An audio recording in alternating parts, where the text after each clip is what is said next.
موضوع الدرس في قصة سيدنا موسى وعيسى عليهم السلام وما فيها من العبر والحكم، سورة الصف، تفسير ابن كثير. الحمد لله رب العالمين، والصلاة والسلام على أشرف الأنبياء وسيد المرسلين سيدنا محمد وعلى آله وأصحابه أجمعين. اللهم صل على سيدنا محمد وعلى آل سيدنا محمد كما صليت على إبراهيم وعلى آل إبراهيم في العالمين إنك حميد مجيد. أعوذ بالله من الشيطان الرجيم. بسم الله الرحمن الرحيم.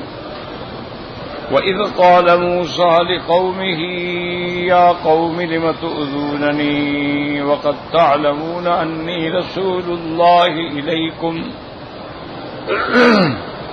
فلما زاغوا أزاغ الله قلوبهم والله لا يهدي القوم الفاسقين.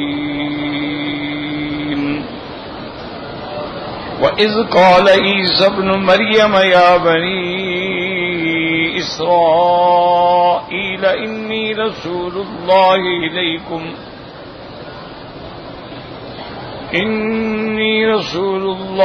إِلَيْكُمْ مُصَدِّقًا لِمَا بَيْنَ يَدَيَّ مِنَ التَّوْرَاةِ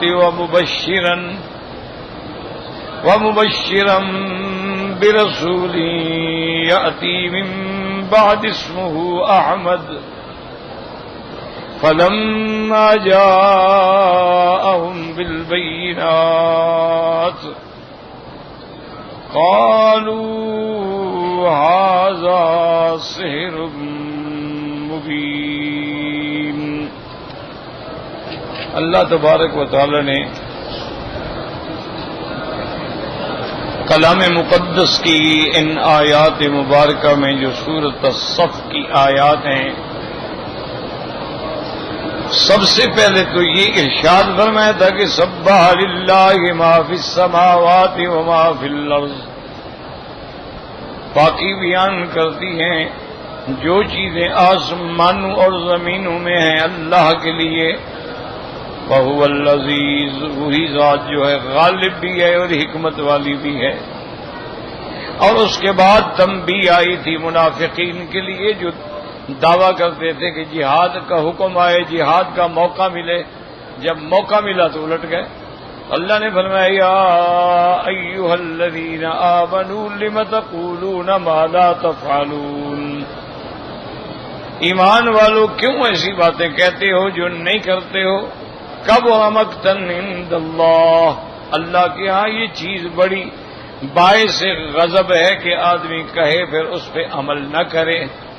ان اللہ یحب الذین یقاتلون فی سبیلہ صفا، اللہ تبارک و تعالی محبوب رکھتے ہیں ان لوگوں کو جو اللہ کے راستے میں جہاد کرتے ہیں صفیں بنا کے. اور ایسی صفیں کأنہم بنیان مرصوص، کہ جیسے ایک بڑی جمی ہوئی دیوار ہوتی ہے، بعض سے بعض اینٹیں جڑی ہوتی ہیں، ایسی صفیں بناتے ہیں. تو اللہ کو یہ لوگ جو ہیں بڑے محبوب ہیں. نماز میں صفیں بنائیں یا جہاد میں صفیں. اس کے بعد پھر اللہ نے ذکر فرمایا حضرت موسیٰ علیہ السلام کا اور حضرت عیسیٰ علیہ السلام.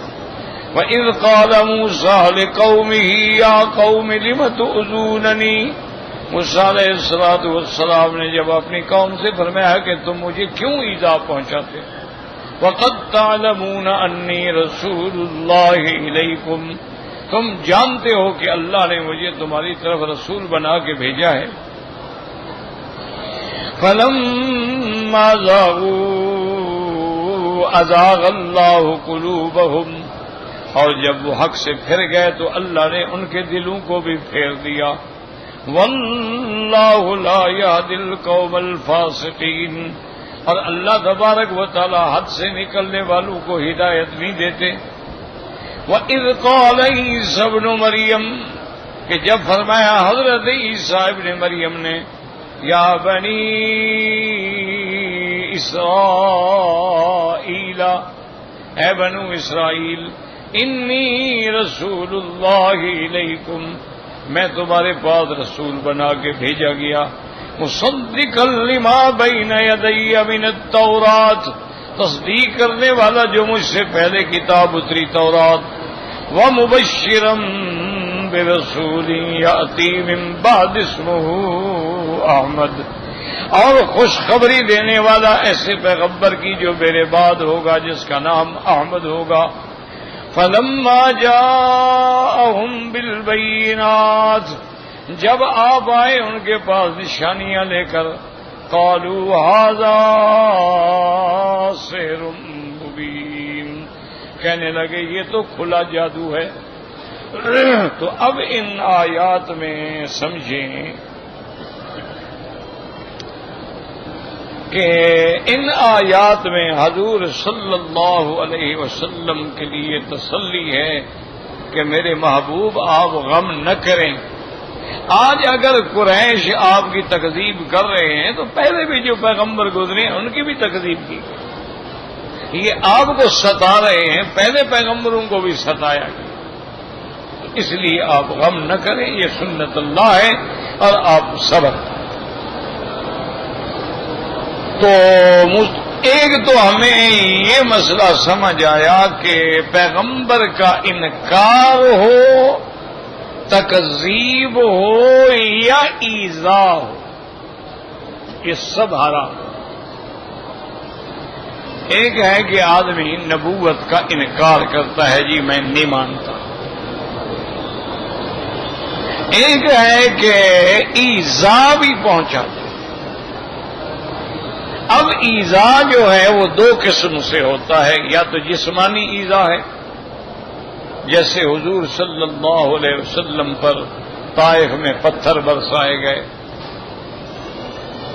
حضور صلی اللہ علیہ وسلم کو جنگ احد کے موقع پہ زخمی کیا گیا، آپ کے دندان مبارک شہید ہوئے، آپ کے رخسار مبارک میں کھود لگی، حضور صلی اللہ علیہ وسلم کے راستے میں کانٹے بچھائے گئے، یہ سب ایذا۔ اسی طرح انہوں نے موسیٰ علیہ السلام کو بھی انواع من الایذا، ہر قسم کا ایذا پہنچا، آپ پر عیب بھی لگائے، آپ کو جادوگر بھی کہا گیا، آپ کو نعوذ باللہ ایک حقیر انسان بھی کہا گیا، اور پھر حضرت موسیٰ علیہ السلام جو بھی فرماتے رہے انکار ہوتا، جہاد کرو نہیں کرتے، اللہ کے راستے میں قربانی دو نہیں دیتے، یہ سب ایذا۔ تو ایذا پہنچانا حرام۔ اور دوسرا مسئلہ یہ آیا کہ فلما زاغوا، اللہ فرماتے ہیں کہ جب وہ پھر گئے تو ہم نے بھی ان کے دلوں کو پھیر دیا۔ تو اس کا معنی یہ ہوتا ہے کہ اگر کوئی آدمی ہدایت نہیں چاہتا ہے تو پھر اللہ بھی اس کے دلوں کو پھیر دے۔ ہدایت طلب کرو گے، محنت کرو گے تو ہدایت ملے گی۔ اب اگر پیغمبر ہدایت دے رہے ہیں، تورات پڑھ رہے ہیں، دعوت دے رہے ہیں، لیکن اعراض ہے، تو پھر ایسے لوگوں کے دلوں کو بھی اللہ پھیر دے۔ اور جیسے کہ فرمایا کہ ختم اللہ علی قلوبہم، پھر اللہ ان کے دلوں پہ مہر کر دیتے ہیں کہ کوئی خیر کی بات داخل ہی نہیں ہو سکتی، ان کے کانوں پر بھی مہر کر دیتے ہیں کہ کوئی اچھی بات وہ سنتے ہی نہیں، ان کی آنکھوں پر بھی مہر کر دیتے ہیں کہ وہ سیدھا راستہ دیکھتے ہی نہیں۔ تو اس لیے فرمایا کہ فلما زاغوا ازاغ اللہ قلوبہم، اور آگے فرماتے ہیں واللہ لا یہدی القوم الفاسقین، اللہ فاسقین کو ہدایت نہیں دیتے، تو ہدایت بھی آخر کس کو دیتے ہیں؟ اگر پہلے آدمی ہدایت پہ ہو تو اس کو ہدایت دینے کا کیا مطلب؟ ہدایت تو آتی اسی لیے ہے نا کہ جو بگڑے ہوئے ہیں ان کو ہدایت دی جائے۔ فاسقین کہتے ہیں حد سے نکل جانے والے، اللہ کے احکام کو توڑنے والے. اسی لیے جو آدمی گناہ کبیرہ کرتا ہے اس کو کہتے ہیں فاسق ہے. وجہ کیا ہے کہ اس نے اللہ کی حدوں کو توڑ دیا. اسی لیے یہ چوہا جو ہے نا اس کو عربی میں کہتے ہیں فویسقہ. یہ بھی ادھر سے نکل جائے گا، ادھر سے نکل جائے گا، ادھر سے نکل جائے گا، یعنی اپنے نکلنے کے لیے کئی راستے بناتا ہے. تو فاسق کہتے ہیں اللہ کے حدود کو توڑ کے نکلنے والا. تو جب وہ اللہ کی حدود کو توڑ رہے ہیں، توڑنا چاہتے ہیں، وہ ہدایت چاہتے نہیں، اللہ پھر ان کو بھی ہدایت دے. یہ قاعدہ ہے. ہدایت مانگنے والے کو ملتی ہے، ہدایت طلب کرنے والے کو ملتی ہے، ہدایت جستجو کرنے والے کو ملتی ہے. لیکن جو آدمی اللہ کے قوانین کو توڑتا ہو پھر اللہ اس کو ہدایت نہیں دے. ایک بات. اب مسئلہ آیا سیدنا عیسیٰ ابن مریم. ایک مسئلہ تو یہ سمجھیں کہ اللہ نے جتنے پیغمبر بھیجے ہیں سب پر ہمارا ایمان ہے، اور اللہ نے تمام پیغمبروں سے یہ عہد لیا کہ میرے مدنی پاک محمد مصطفیٰ لتؤمنن بہ ولتنصرنہ، یعنی آپ ان کی رسالت پر ایمان بھی لائیں اور اس کی مدد بھی کریں. مدد کا کیا معنی ہوتا ہے کہ اگر اس زمانے میں ہوں تو آپ مدد کریں، اس زمانے میں نہ ہوں تو آپ اپنی قوم کو آنے والے پیغمبر کے بارے میں بتائیں کہ ایک ایسا نبی پیدا ہوگا جس کی یہ صفات ہوں گی. تو اللہ نے تمام پیغمبروں سے یہ عہد لیا. وَإِذْ أَخَذَ اللَّهُ مِيثَاقَ النَّبِيِّينَ، تمام انبیاء سے اللہ نے عہد. اور اسی طرح یہ بات بھی یاد رکھیں کہ ہر کتاب میں میرے محبوب دو عالم صلی اللہ علیہ وسلم کے بارے میں ہر کتاب جو اللہ نے اتاری اس میں خبر موجود کہ ایک نبی آئیں گے جن کا نام احمد ہوگا صلی اللہ علیہ وسلم. تو ہر کتاب میں تھی. زیادہ تفاصیل جو ہیں وہ تورات میں ہیں، اور پھر زیادہ تفاصیل جو ہیں وہ عیسیٰ علیہ السلام کے بیانات میں ہیں، کیونکہ ان کا زمانہ حضور کے قریب ہے. ایک بات. دوسری بات یہ سمجھیں کہ اللہ تو جانتے تھے نا کہ یہودی بھی رہیں گے اور نصارہ بھی رہیں گے قیامت تک. تو اس لیے اللہ نے ان پیغمبروں کے واقعات کو بڑی تفصیل سے بیان کیا. اللہ کے علم میں ہے کہ یہودی اب دیکھو 1400 سال گزر گئے یہودی بیٹھے، بلکہ یوں سمجھیں کہ آج کل تو پورے عالم پر وہ مسلط ہے. پورا عالم جو ہے اس وقت ان کی، جیسے اقبال نے کہا تھا نا کہ جان افرنگ پنجہ یہود میں ہے. اب جتنے ملک ہیں دراصل یہ یہودیوں کے پنجے میں، اس سے نکل ہی نہیں سکتے. اس کی وجہ یہ ہے کہ ایک تو یہود جو ہے نا، یاد رکھو یہ کچھ بھی ہوں اہل کتاب تھے. نصارہ جو ہیں یہ کچھ بھی ہوں یہ اہل کتاب تھے. تو ان کے پاس یعنی اللہ کی کتابوں کا علم پہلے سے تھا. ایک چیز. اور دوسری بات یہ ہے کہ یہود جو ہیں ان کے دلوں میں اسلام کے خلاف، مسلمانوں کے خلاف، میرے مدنی پاک کے خلاف ایک حسد تھا اور ایک بغض تھا اور عداوت تھی کہ حضور کی وجہ سے ہمارے خاندان سے نبوت چلی گئی. اس لیے ان کو سب سے زیادہ بغض جو ہے وہ عالم اسلام سے. اور پھر یہ بھی یاد رکھیں کہ ان پر بھی کئی ادوار آئے ہیں. یہ بڑی کوئی ڈھیٹ قوم ہے. ان پہ ایسے ادوار آئے ہیں کہ بخت نصر نے آ کر ان کو مٹا ڈالا، ان کو پیس دیا، اور ایک ایک دن میں 70 ہزار یہودی کو اس نے قتل کیا. ان پر ایسے ایسے مظالم ہوئے ہیں کہ 6 لاکھ کی تعداد میں ہٹلر کے زمانے میں یہ مارے گئے.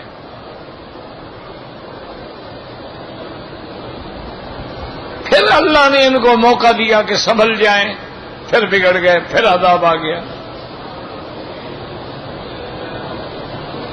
پھر اللہ نے موقع دیا کہ سنبھل جائیں، پھر بگڑ گئے، پھر عذاب آ گیا.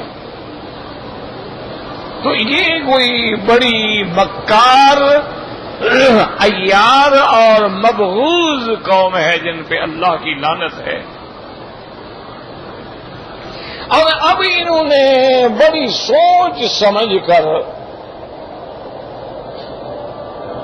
یہ فیصلہ کیا کہ بھئی ہم ایک تو تھوڑے ہیں، تو ہم مسلمانوں کا کیسے مقابلہ کر سکتے ہیں؟ مسلمان تو دنیا میں 1 ارب 36 کروڑ ہے اور ہم تو 2 کروڑ بھی نہیں بنتے. تو انہوں نے اس کو باقاعدہ پلاننگ کی. ہماری طرح نہیں ہے، ہم تو ماشاءاللہ مسلمان ہیں تو اللہ کا دین حق ہے، چل رہا ہے، ورنہ ہم نے تو دین کے لیے کچھ بھی نہیں کیا ہے. یہ تو اللہ کا دین ہے، قائم رہے گا انشاءاللہ. ہم رہیں نہ رہیں دین تو رہے گا، اسلام رہے گا، قرآن رہے گا. لیکن ہم نے تو کچھ نہیں کیا نا. انہوں نے باقاعدہ محنت کی ہے کہ اسلام کو نقصان پہنچانے کے 2 طریقے ہیں. ایک تو ان کو مذہبی طور پہ نقصان فرقہ واریت سے پہنچاؤ، تو یہ مسلمانوں میں داخل ہو گئے اور اس کے بعد پھر انہوں نے فرقے بنائے. کہیں خوارجی ہیں، کہیں شیعہ ہے، کہیں رافضی ہے، کہیں معتزلہ ہیں، کہیں قدریہ ہیں، کہیں جبریہ ہیں، کہیں مشبہ ہیں، کہیں کرامیہ. اتنے فرقے بنا دیے کہ مسلمانوں میں ہمیشہ لڑائی رہے. اور یہ سارے فرقے بنانے والے جو 72 فرقہ ہے نا جہنمی، جن کے بارے میں حضور نے فرمایا کہ میری امت 73 فرقے بٹے گی، 1 جنتی ہوگا، 72 جہنمی ہوں گے. وہ 72 کے 72 جو ہیں ان کے پیچھے یہودی ہے.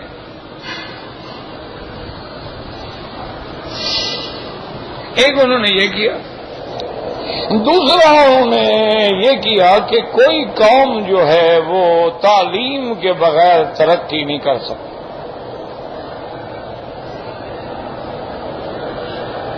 انہوں نے اپنا سارا زور جو ہے نا جی وہ تعلیم حاصل کرنے پہ دیا کہ ہمارا ہر آدمی، ہر بچہ، ہر بچی جو ہے پڑھی لکھی ہو.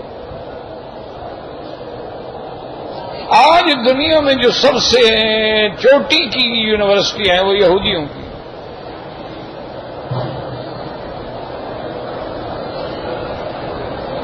دوسرا انہوں نے یہ کیا کہ دنیا میں جتنے جینیس لوگ ہیں نا، ان لوگوں کو ہر حال میں خریدو.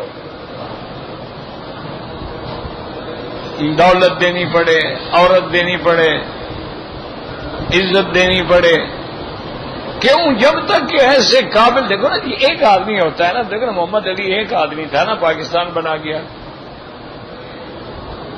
ایک آدمی تھا اور کمزور سا، بیمار سا آدمی. کوئی لڑائی نہیں لڑی، جھگڑا نہیں لڑا، قانونی جنگ لڑی. ٹھیک ہے، کوئی مخالف ہو، کوئی موافق ہو، ہمیں تو اس سے باس نہیں ہے، ہمارا سیاست سے تو موضوع ہی نہیں. لیکن مانے یہ کہ ایک آدمی آتا ہے نا، محمد ابن قاسم ایک بندے کا نام ہے نا، صلاح الدین ایوبی ایک بندے کا نام ہے نا، محمود غزنوی ایک بندے کا نام ہے نا، شیر میسور ایک بندے کا نام ہے نا. تو ایک بندہ اگر لائق ہو، فائق ہو تو کچھ کر جاتا ہے. یہ تو نہیں ہوتا کہ بھیڑ ہو اور سمجھنے والا ایک بھی نہ ہو. اب دیکھیں امام بخاری ایک آدمی ہے نا، ایک ایسی کتاب لگ گئے، صدیاں گزر گئی، ہر مدرسے میں بخاری شریف پڑھائی جا رہی ہے.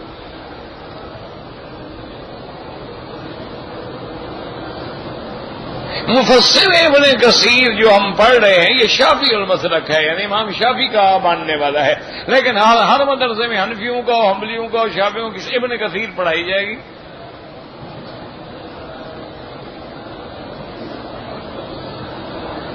فقہی مسائل میں آگے دیکھ لیں کہ 1400 سال میں خیر القرون کے زمانے سے لے کر بعد تک 4 ہی فقہا پیدا ہوئے نا، امام ابو حنیفہ، امام شافعی، امام مالک، امام حنبل، بس۔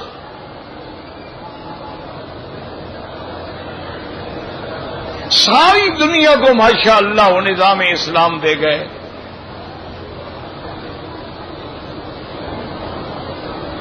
تو اصل بات یہ ہوتی ہے میرے عزیز کہ ایک ہی آدمی اٹھتا ہے اور وہ پھر پورے ملک کی ہدایت کا ذریعہ بن جاتا ہے۔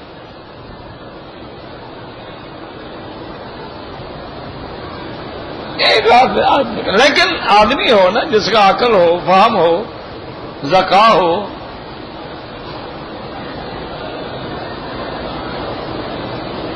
تو اس لیے انہوں نے یہ فیصلہ کر لیا کہ بھئی جینیس لوگ جو ہیں وہ اہل علم میں ہیں، وہ نصارہ میں ہیں، اچھا وہ چاہے کرکٹ کے کھلاڑی ہیں، وہ ہاکی کے کھلاڑی ہیں، وہ فٹ بال کے پلیئر ہیں، سب ان کو اپنا بناؤ، کیونکہ جب یہ ٹاپ کریں گے تو پھر نام تو ہمارا ہوگا نا۔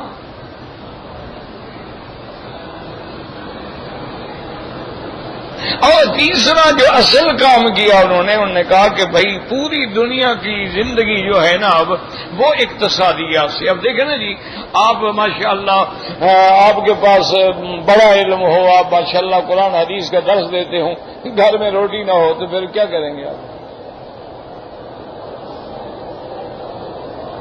آپ بڑے عالم ہیں، گھر میں نہیں ہو کہیں جو روٹی تو لے آؤ، بچے بھوکے بیٹھے ہوئے ہیں،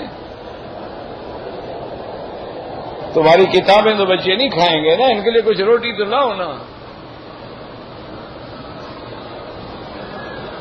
سب سے بڑا مسئلہ جو ہے نا جی وہ اقتصادیات کا۔ ان بدبختوں نے ایسا طریقہ اختیار کیا کہ پوری دنیا کا نظام چلے گا سونے چاندی پہ، کیونکہ اللہ نے انہی کو کنز قرار دیا ہے، والذین یکنزون الذهب والفضة، ان 2 چیزوں کو اللہ نے کنز فرمایا ہے۔ یہودی ہیں، وہ قرآن پڑھتے ہیں، قرآن سمجھتے ہیں، ہم قرآن پڑھتے ہیں اور طویل لکھتے ہیں ماشاءاللہ۔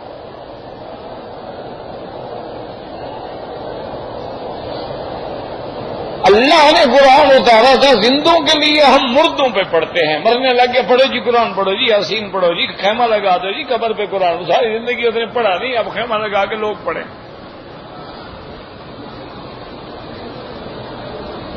انہوں نے قرآن سے سیکھا کہ قرآن کہتا ہے کہ پرندے آئے تھے اور ان کے پنجوں میں چھوٹے چھوٹے پتھر تھے اور انہوں نے ایسے پتھر اوپر سے پھینکا، وہ جناب فیل باندھ کے سر پہ آیا، اس کے اندر سے نکلا، ہاتھی کے اندر سے نکلا، چورا چورا کر کے رکھ دیا۔ انہوں نے کہا ہاں اس کا مطلب ہے کہ کوئی ذرہ ہے ایسا، وہ ایٹم تک پہنچے۔ اب وہ کیا ہے، وہی ذرہ ہی تو ہے نا،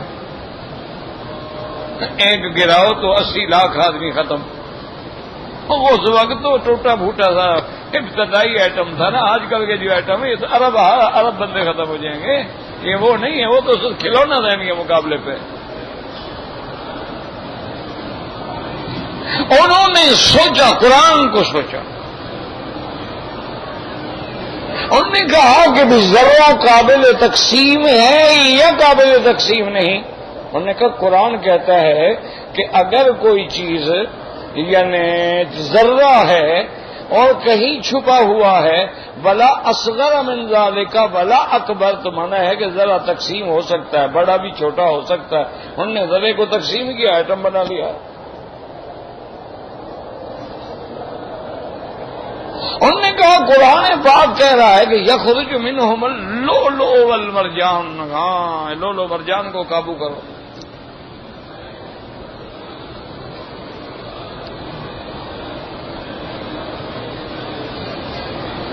انہوں نے ہر وہ چیز جو اللہ کے قرآن میں پڑھی کہ قرآن تو ہماری آنکھیں کھول دی، قرآن تو چاہتا ہے کہ پوری دنیا پہ قرآن کا حکومت ہو۔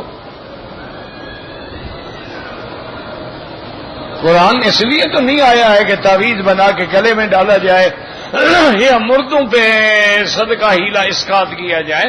قرآن تو پورے عالم پہ حکمرانی کے لیے آیا ہے. من لم يحكم بما انزل الله فاولئك هم الكافرون. انہوں نے کہا قرآن کہتا ہے کہ جن چیزوں پہ اللہ کا نام لیا جاتا ہے وہ حلال ہو جاتی ہیں، اور جن چیزوں پہ ذبح کے وقت اللہ کا نام نہ لیا جائے وہ حرام ہو جاتی ہیں. فَكُلُوا مِمَّا ذُكِرَ اسْمُ اللَّهِ عَلَيْهِ. قرآن کہتا ہے کہ جانور کو ذبح کیا جائے. پھر سرکار دو عالم بتاتے ہیں کہ یہ 4 رگیں ہیں اس کی، یہ کاٹی جائیں. ان کو یہ مسئلہ سمجھ آ گیا کہ قرآن جب ذبح کی تعلیم دے رہا ہے تو اس کا معنی یہ ہے کہ وہ دم مسفوح جو اس کے اندر رہتا ہے وہ بیماریوں کا اور بے حیائیوں کا سبب بنتا ہے. لہذا مجال ہے یہودی کو الٹا کر دو، ذبح شدہ جانور کے بغیر کبھی گوشت نہیں کھائے گا.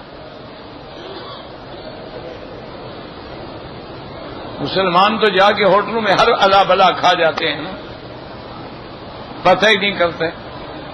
کوئی زیادہ پڑھا لکھا ہونے کا بس کلو بسم اللہ پڑھو کھا لو یار، بس ٹھیک انہوں نے نہیں پڑھی ہم تو پڑھے ہیں نا. لیکن یہودیوں کا کوشر الگ ہے، وہ نہیں کہیں گے کبھی بھی. اور انہوں نے وہ اللہ کے قرآن میں جو کنز تھا نا اس پہ قابو کر لیا. اب پوری دنیا کا لیور آف اکانومی جو ہے ان کے ہاتھ میں ہے. جس ملک کو چاہیں نیچے گرا دیں، جس کو چاہیں اوپر. جس کو گرانا ہوا اس کی کرنسی ختم. آپ نے 1 لاکھ ریال دینا تھا، اس وقت 3 روپے کا 1 ریال ہوتا تھا، یعنی آپ 3 لاکھ روپے دیتے تو 1 لاکھ ادا ہو جاتا. اب آپ 23 لاکھ روپے دیں گے تب 1 لاکھ ادا ہوگا. آپ نے 1 لاکھ قرضہ دیا تھا، خود بخود 23 لاکھ قرضہ ہو گیا. اچھا، جب آپ کے پیسے کی ویلیو نہیں رہی، آپ کی چیزیں کون لے گا، کون خریدے گا، کون کہاں جائیں گی؟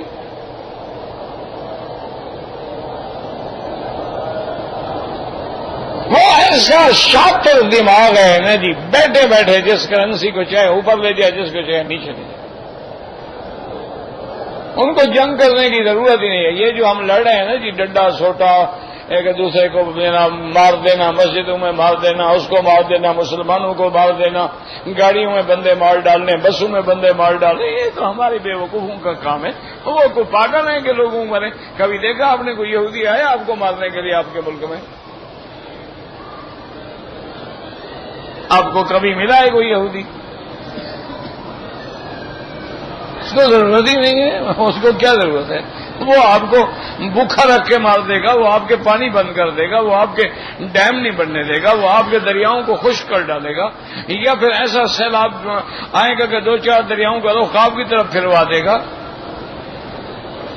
یا آپ پانی سے ڈوب جائیں گے یا پانی کے بغیر مر جائیں گے. اس سے کیا ضرورت پڑی ہے کہ وہ مسجدوں میں آ کے دھماکے کرتا پھرے؟ پاگل ہو گیا.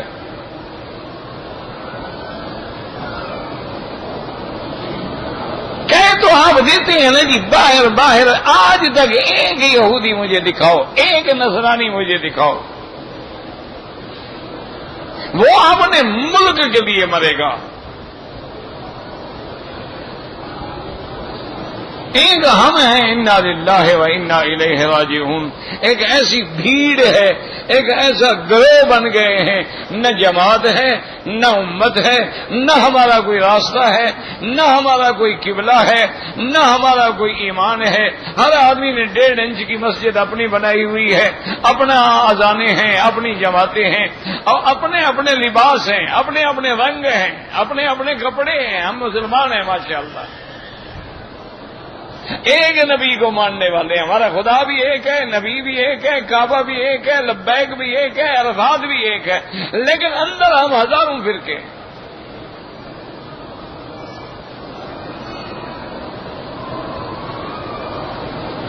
اس لیے اللہ تبارک و تعالی نے موسیٰ علیہ السلام اور عیسیٰ علیہ السلام کا ذکر بڑی تفصیل سے کیا ہے کہ آنے والے دور میں میرے محبوب کے دور میں یہودی بھی ہوگا، نصرانی بھی ہوگا، اہل کتاب ہے، ان سے مکالمات بھی ہوں گے، ان سے مناظرے بھی ہوں گے، ان کے ساتھ باتیں بھی ہوں گی۔ تو اتنا مواد اللہ نے قرآن میں دے دیا ہے کہ کوئی بڑے سے بڑا کوئی جاہل ہو ورنہ اس کو ماننا پڑتا ہے کہ محمد مصطفیٰ سچا نبی ہے صلی اللہ علیہ وسلم۔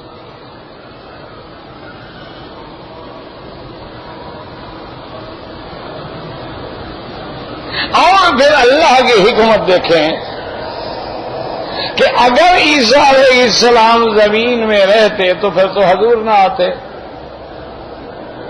بات سمجھو، کیوں؟ جب خاتم النبیین آئے گا تو اور کوئی نبی نہیں ہو سکتا۔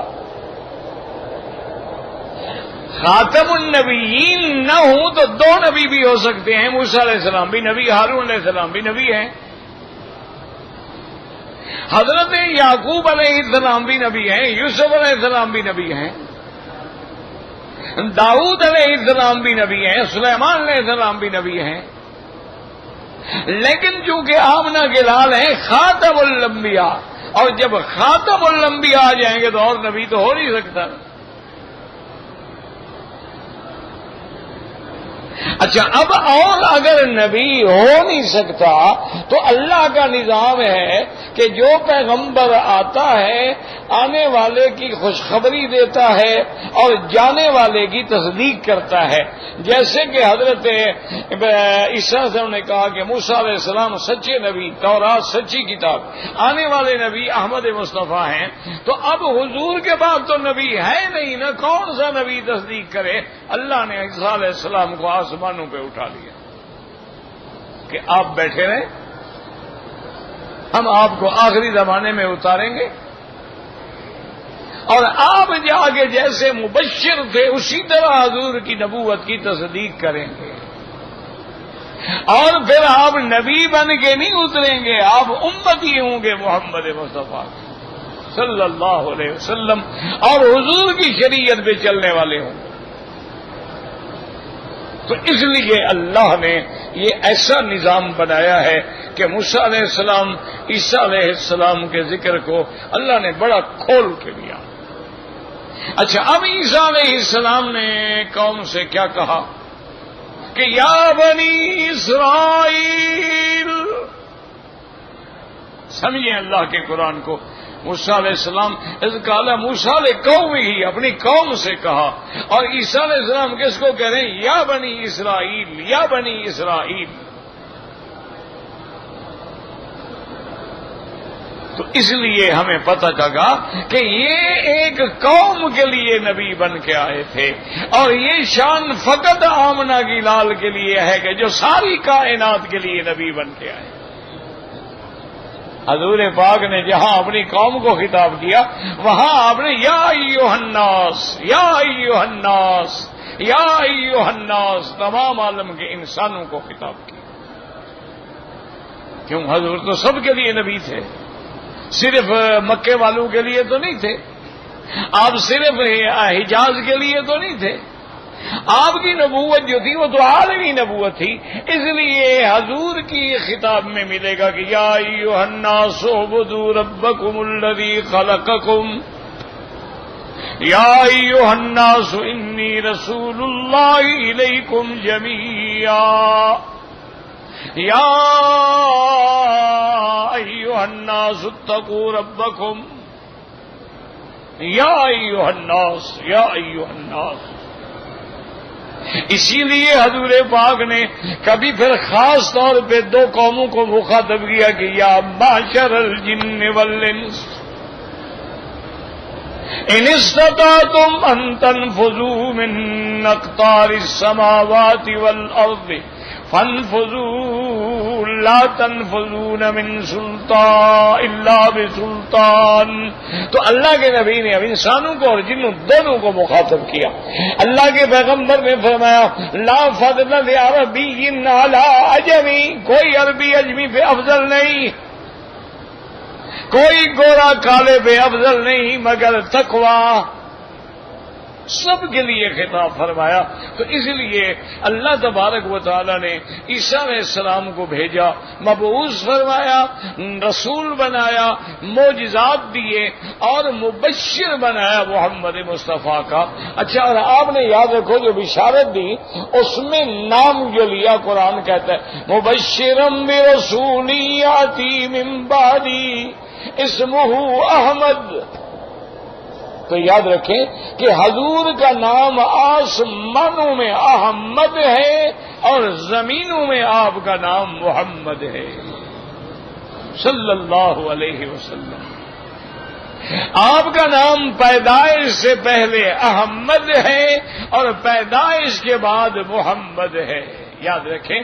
اچھا، اور اسی لیے حضور نے فرمایا صحیح حدیث میں ہے کہ انا احمد و انا محمد، احمد بھی میرا نام ہے، محمد بھی میرا نام ہے، وانا الماہی، ماہی بھی میرا نام ہے، الذی یمحو اللہ بہ الکفر، جس کے ذریعے اللہ کفر کو مٹائیں گے، وانا الحاشر، اور حاشر بھی میرا نام ہے، یحشر الناس علی قدمی، ساری مخلوق جو ہے میرے قدم پہ، میرے پرچم کے نیچے کھڑی ہوگی، وَأَنَا الْعَاقِبُ، عاقب بھی میرا نام ہے کہ الذی لیس بعدہ نبی. تو یہ دونوں حضور پاک کے نام ہیں. احمد یعنی سب سے زیادہ حمد کرنے والا، اور محمد سب سے زیادہ جس کی حمد و ثنا کی گئی ہو. مانا سمجھ رہے ہیں؟ احمد مانا اللہ کی سب سے زیادہ حمد کرنے والا. حمد کرے گا تو محمد بنے گا نا.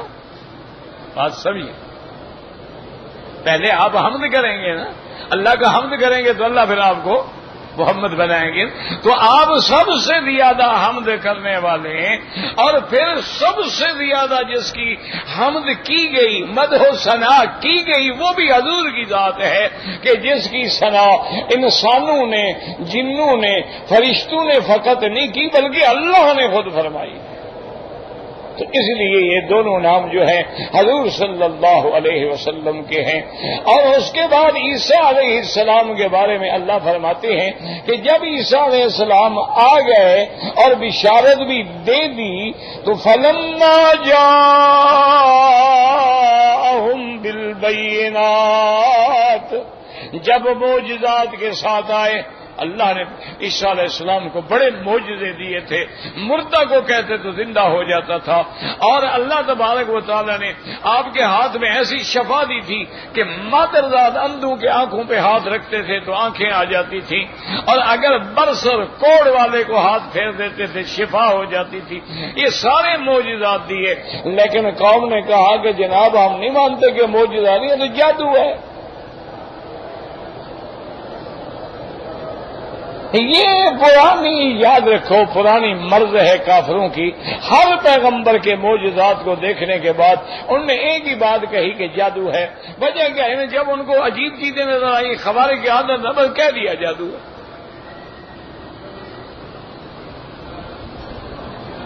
بھئی جادو ہے تو تمہارے پاس تو 70,000 سے زیادہ جادوگر تھے فرعون کے، تم بھی پھر جادو کے ساتھ مقابلہ کرو. تم بھی عیسیٰ علیہ السلام کی طرح، جادو کی طرح کوئی ایسا پرندہ بنا کے پھونک مار کے اڑا دو. تم بھی عیسیٰ علیہ السلام کی طرح ہاتھ لگا کے کوڑ اور برس کی بیماریوں کو ختم کر دو. نہیں، کیونکہ جب جواب نہ ہو تو پھر آدمی ایسی ہی بات کرتا ہے کہ اسی لیے اللہ فرماتا ہے کہ جتنی قومیں آتی گئیں اور جتنے پیغمبر آئے سب نے یہی کہا کہ جادو ہے. كذلك ما أتى الذين من قبلهم من رسول إلا قالوا ساحر أو مجنون. جو بھی آیا کہا جادوگر ہے یا مجنون ہے. اتواصوا میں ایک دوسرے کو پتہ نہیں وصیت کر کے جاتے ہیں یہی کہنا ہے. اصل بات یہ نہیں، بل ہم قوم طاغون، اصل بات یہ ہے کہ یہ قومیں جو ہیں حد سے نکلنے والی ہیں. تو ان آیات میں اللہ نے رسالت عیسیٰ علیہ السلام اور ان کی بشارت محمد مصطفیٰ علیہ الصلاۃ والتسلیم، یعنی اتنی واضح بشارتیں تھیں کہ جس نے بھی تورات پڑھی، انجیل پڑھی، علامات نبوت جو ہیں ایسے ہوں جیسے چاند چمکتا ہے، چمک رہی تھی، اتنی وضاحت سے لکھا ہوا تھا کہ ایک پیغمبر ہوگا، مولدہ بمکہ تھا، مکے میں پیدا ہوگا، طیبہ میں ہجرت کرے گا، اور اس کے مابین کتفے جو ہے نبوت کی ایک مہر علامت ہوگی، اور ہدیہ قبول فرمائے گا، صدقے کا مال کبھی نہیں کھائے گا، اور اس کی امت جو ہے وہ بھی حمادون ہوں گی، ہر حال میں حمد کرنے والے، اوقات کا خیال کرنے والے، نمازیں پڑھنے والے، راتیں مصلوں پہ گزارنے والے، عاجزی کرنے والے، مومن کے لیے نرم ہوں گے، کافروں کے لیے سخت ہوں گے۔ یہ تمام علامات موجود تھیں، لیکن جن کے مقدر میں تھا وہ ہدایت پہ آ گئے، اور جن کے مقدر میں نہیں تھا وہ آج بھی گمراہ ہیں۔ اللہ پاک رحمت فرمائے۔ ابھی آپ دیکھیں کہ ہندوؤں کی کتابیں ہیں نا وید، ان میں بھی اب ان کو ماننا پڑ گیا ہے کہ اس کے اندر بھی حضور کی بشارت موجود ہے، ان کے اندر بھی موجود ہے کہ جو سچا نبی ہے، خاتم الانبیاء ہے، وہ حضرت محمد مصطفیٰ ہے۔ کتاب وید میں بھی علامات مل گئی ہیں، اور جو ان کے یعنی تھوڑے سے منصف مزاج لوگ ہیں وہ مانتے ہیں، وہ مانتے ہیں کہ ہماری کتابوں میں اچھا بعد اناجیل میں جو فارق کلیت کا لفظ آتا ہے وہ بھی جو منصف مزاج لوگ ہیں وہ مانتے ہیں کہ اس سے مراد بھی حضرت محمد مصطفیٰ ہے صلی اللہ علیہ وسلم۔ واللہ اعلم۔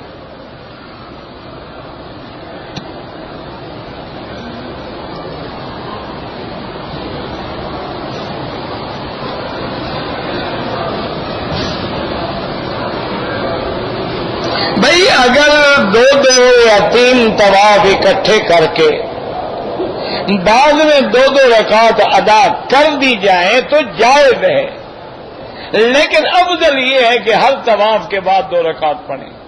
ہاں اگر کوئی طواف آپ نے عصر کے بعد کیا ہے نہ کریں، 2 کر لیں، 3 کر لیں، مغرب کے بعد نماز پڑھ لیں، لیکن اگر مکروہ اوقات نہیں ہے تو پھر افضل یہی ہوتا ہے کہ ایک طواف کریں، 2 رکعت پڑھیں، دعا مانگیں، اور پھر آگے دوسرے طواف کی ابتدا کریں۔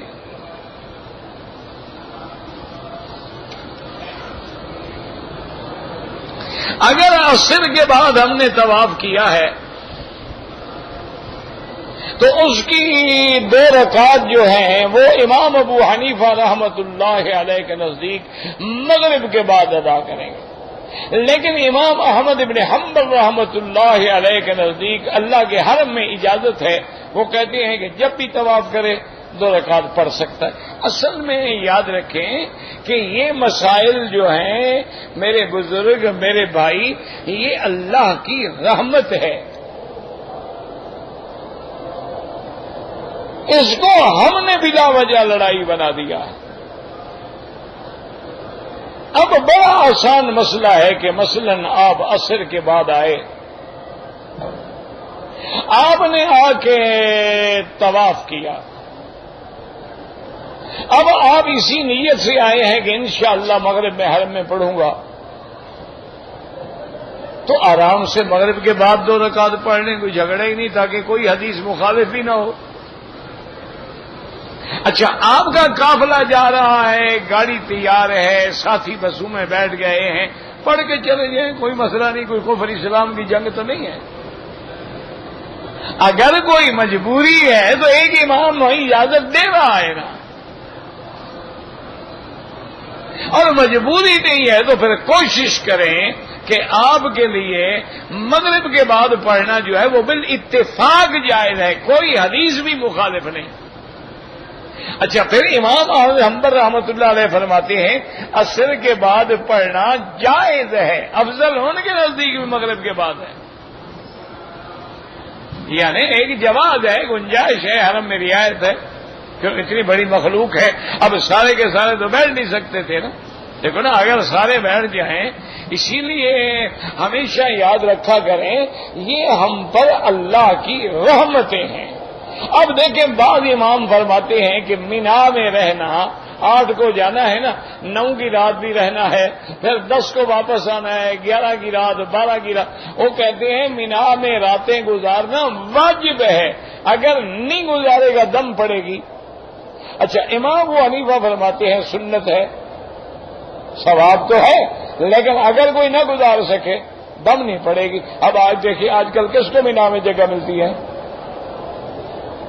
اب تو مینا چھوٹا سا رہ گیا، اب تو لوگ مزدلفہ میں ہوتے ہیں. اچھا، جب ہم مزدلفہ میں ہیں تو مینا میں تو نہیں ہیں نا، پھر کیوں نہ ہم مکے میں رہیں، اپنے گھر میں آ جائیں جب ہم مینا سے باہر رہ رہے ہیں. تو اس لیے یہ اللہ کی رحمت ہے. اچھا، ایک امام کہتے ہیں کہ بھائی 10 تاریخ کو زوال سے پہلے کنکری مارنی ہے. دوسری امام کہتی ہیں سارا دن جائز ہے.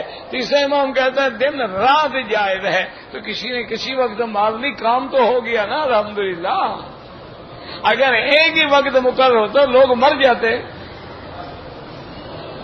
تو سارے لوگ مر گئے. تو اللہ حکومت کو جزائے خیر دے، اتنا بڑی پلیں بنا دی ہیں ماشاءاللہ کہ جتنا انشاءاللہ جی بڑھتے چلے جائیں، ایک اور منزل چڑھا لیں گے اور کیا ہو جائے گا، یہی ہو جائے گا، ایک فلور اوپر اور چلے جائیں گے. اچھا، انہوں نے ٹرن ایسے رکھے ہیں کہ آدمی چلتے چلتے ٹانگیں جواب دے جاتی ہیں. دھکا کیا دے گا؟ دھکا کسی کو کیا دے گا؟ سانس ہوگی تو دھکا دے گا نا. وہ تو جناب جا رہے ہیں اور جا رہے ہیں اور جا رہے ہیں، شیطان تک پہنچتے پہنچتے ماشاءاللہ آدھی انرجی تو ختم ہو جاتی ہے. تو یہ اللہ کی حکمتیں ہیں، ان کو لڑائی خدا کے لیے نہ بناؤ.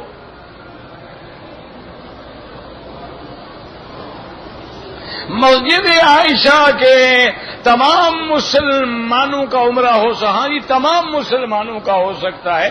اللہ کے بندے جب حکم نبی ہو، پتہ نہیں بی بی عائشہ کے نام سے کیا چڑ ہو گئی ہے. بی بی عائشہ نے یہ عمرہ خود کیا ہے یا حضور نے حکم دیا ہے؟ اگر حضور نے حکم دیا، کیا یہ بھی فرما دیا عائشہ صرف تمہارے لیے ہے یا صرف عورتوں کے لیے ہے مرد عمرہ نہ کریں، یا صرف مکے والوں کے لیے آفاقی نہ کریں؟ جب حضور نے پابندی نہیں لگائی تو کیوں عقل لڑاتے ہو؟ یہ کر سکتا ہے، وہ نہیں کر سکتا ہے، وہ کر سکتا ہے، وہ نہیں کر سکتا ہے. بلا وجہ بحث میں پڑھنے کی کیا ضرورت ہے؟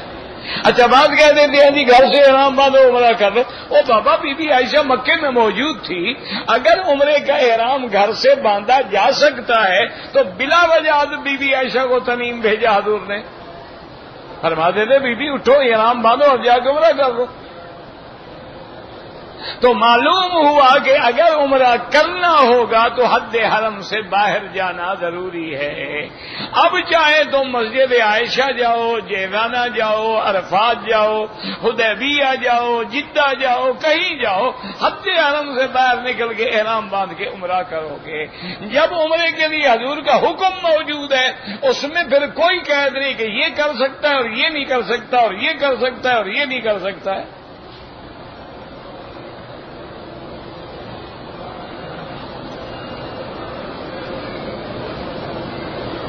کہتے جی کہ فجر کی اذان کے بعد 2 رکعت سنت پڑھنے سے پہلے تحیت المسجد پڑھی جائے، بالکل نہیں. فجر کی اذان کے بعد حضور صرف 2 رکعت پڑھتے تھے اور وہ سنت الفجر ہوتی تھی. اور یہ بھی یاد رکھو جب آپ 2 رکعت فجر والی پڑھیں گے تحیت المسجد اسی میں آ جائے گی اور الگ پڑھنے کی ضرورت ہی نہیں ہے.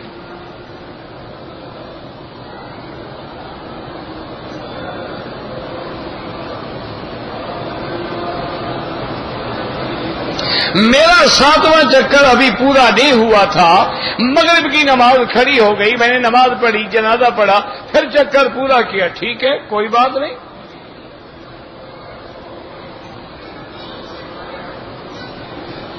کہتے جی کہ حق المہر جو ہوتا ہے وہ لڑکے والوں کی مرضی کے مطابق ہوگا یا لڑکی والوں کی؟ ہوتا ہی لڑکی کا ہے تو لڑکے والے کی مرضی کا کیا مطلب؟ حق المہر جو ہے وہ لڑکی کا ہوتا ہے، لڑکے کا ہوتا ہے. تو جس کا ہے اس سے پوچھنا پڑے گا نا بھی کیا لوگی. اس کی شرط پہ ہوگا یا اس کے خاندان کی رعایت کی جائے گی کہ بھی باقی بہنوں کی شادی ہوئی ہے تو کیا حق المال تھا؟ یہ تو عورت کا حق ہے، مرد کا کیا حق ہے اس میں؟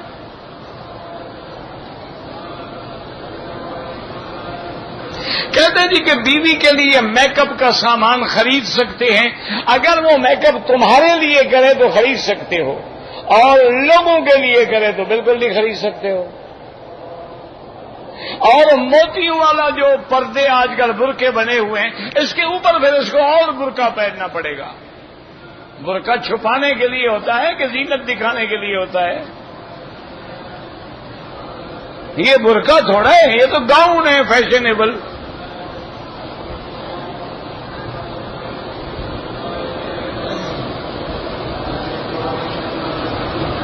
کہتے ہیں جی کہ ایک آدمی نے کہا کہ حضور پاک نے ننگا سر نماز پڑھا۔ ایک آدمی نے، کون وہ آدمی ہے جناب؟ کہاں سے اس نے کہا؟ خود دیکھا تھا؟ کسی حدیث میں پڑھا لے آؤ؟ اگلے دن میں نے اپنے طلباء کو صبح کے درس میں یہ بات کی تھی، وہ پڑھے لکھے لڑکے ہوتے ہیں نا یونیورسٹیوں کے ماشاءاللہ، میں نے کہا یار تم پڑھے لکھے لوگ انٹرنیٹ پہ بحث کرو کہ حضور پاک نے ساری زندگی میں کبھی بغیر کپڑے کے نماز پڑھی ہے؟ تو دوسرے دن ان کا ایک آیا، اس نے کہا جی ہم نے بحث کی ہے، ساری زندگی حضور نے نہیں پڑھی بغیر کپڑے کے۔ انہوں نے کہا باقاعدہ وضاحت موجود ہے کہ صرف احرام کی حالت میں حضور نے سر پہ کپڑا اتارا ہے۔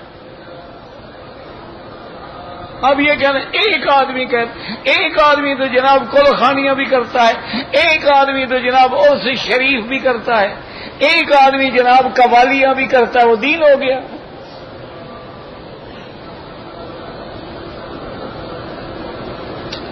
ٹوپی پہن کر نماز پڑھنے، حضور پہلے ٹوپی پہنتے تھے شریف آدمی، خدا کا خوف کرو۔ ٹوپی کے اوپر پگڑی ہوتی تھی تو ٹوپی تو خود بخود ثابت ہو گئی۔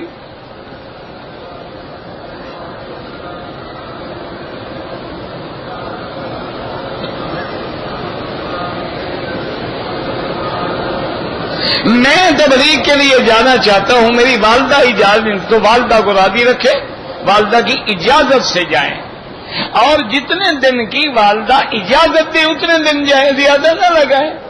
کوئی ضروری تو نہیں ہے نا کہ والدہ کو چھوڑ دیں۔ اللہ کے نبی نے تو فرمایا جہاد ہی نہ کرو جب تک والدہ اجازت نہ دے۔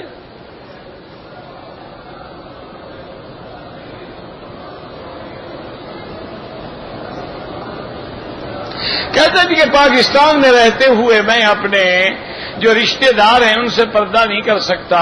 پردہ کرنا ہوگا جناب، کیوں نہیں پردہ کر سکتے؟ یہ کیا بات ہے؟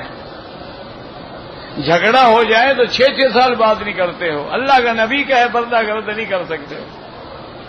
عجیب قوم ہے نا جی، بھائیوں کا جھگڑا ہو جائے، سگے بھائی، ایک ماں باپ کی اولاد 6 سال نہیں بولتے، گھر میں دیواریں کھینچ دیتے ہیں کہ نکلتے جاتے بھی نظر نہ پڑے ہماری، لیکن حضور نے فرمایا پردہ کرو تو نہیں ہو سکتا۔ کیوں نہیں ہو سکتا ہے؟ بالکل ہو سکتا ہے، ہاں جس گھر کے مرد بے غیرت ہوں وہاں پردہ نہیں ہو سکتا۔ پردہ غیرت والے لوگوں کے لیے ہے نا۔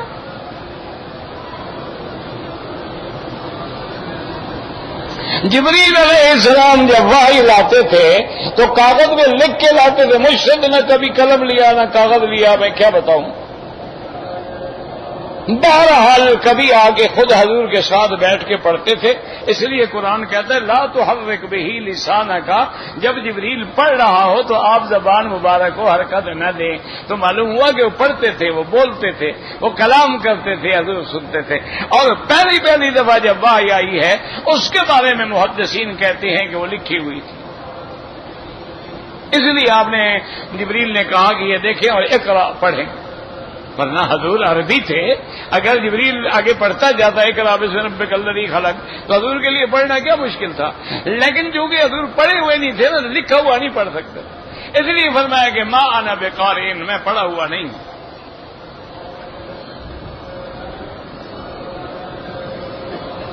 کہتے ہیں جی کہ بیوی سے ہم بستری کرنے کا کیا طریقہ کار ہے؟ تو یہ اکیلے ملنا کبھی نہ، اب اتنے لوگوں میں کیسے سمجھاؤں؟ انا للہ و انا الیہ راجعون. کیا کریں، بس کیوں مرضی ہے بھائی. کعبہ شریف پہلے فرشتوں نے بنایا تھا.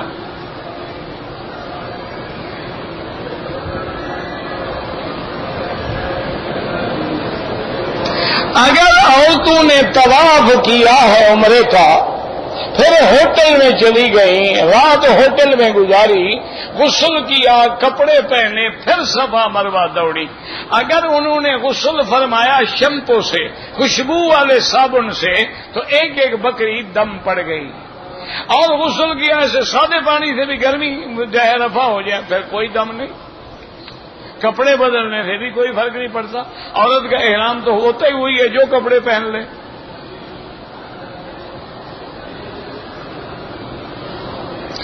میں روزانہ مکے سے طائف جاتا ہوں. طائف میں ظہر کی نماز کے ساتھ عصر کی نماز بلا کر پڑھنا جائز ہے. امام ابو حنیفہ فرماتے ہیں جائز نہیں ہے، اپنے اپنے وقت میں پڑھیں. بعض ائمہ جو ہیں حنابلہ شوافی، ان کے نزدیک بھی سفر میں جائز ہے. تو اگر آپ جاتے ہیں پھر نماز کے وقت میں واپس آ جاتے ہیں، پھر جان چھڑانے کی کیا ضرورت ہے؟ اپنے اپنے وقت میں پڑھو. اور اگر سفر کی مجبوری ہے پڑھ لو.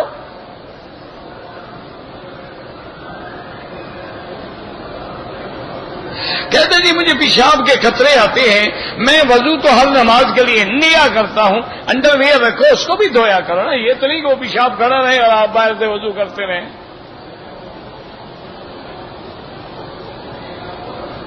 12 دن مدینے میں نماز قصر ہوگی.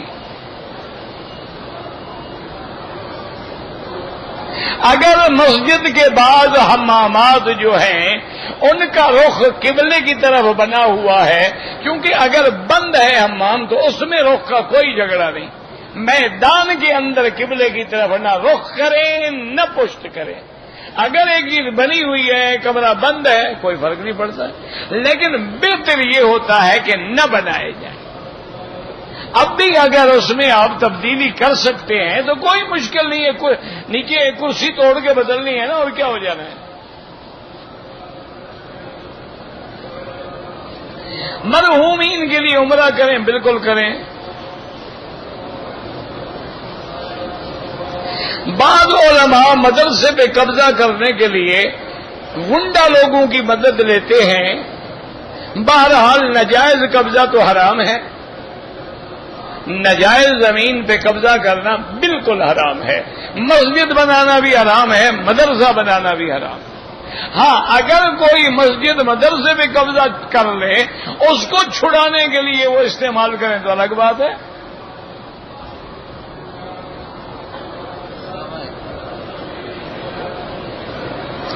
میں نے عمرہ کیا پاکستان سے، جب آیا تو میں نے سر پہ حلق کرایا.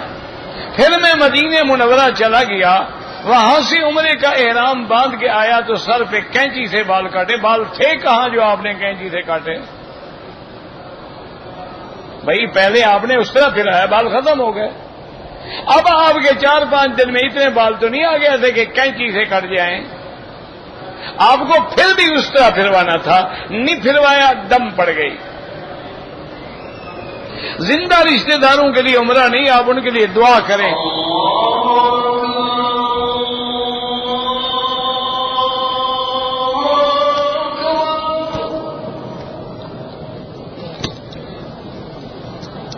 اللہ